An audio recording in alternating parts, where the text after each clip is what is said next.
Yaxşılara diqqətimiz var bizim, onlara çoxlu hörmətimiz var bizim.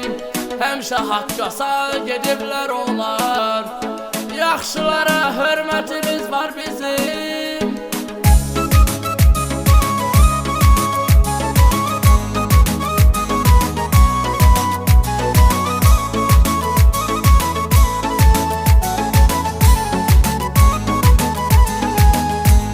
Var hər yanda dəyərli qardaşlar, çox hörmətli bılatdı oğlanlar. Yaxşıların hörməti ilə hər an doğru yolda düz yaşıyor oğlanlar. Yaxşılara diqqətimiz var bizim, hörməti ilə hörmətimiz var bizim. Yaxşıların iftixarıdır onlar, həmişə düzün tərəfdarıdır onlar.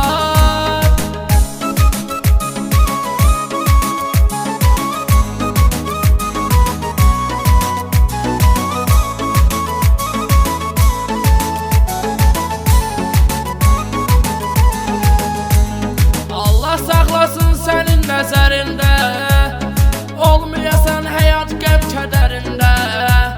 Layiqli qardaşdır dəyər canlara, hörməti bəllidir yaxşı oğlana.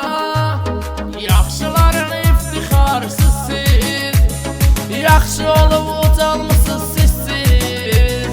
Allah saxlasın sizi hər zamanda, adımızla ucalmısınız hər zaman.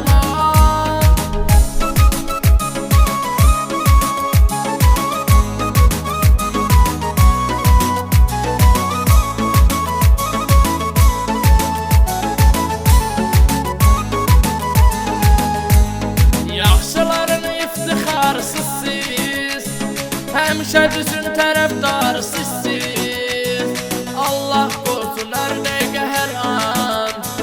Həmişə düzün tərəfdarı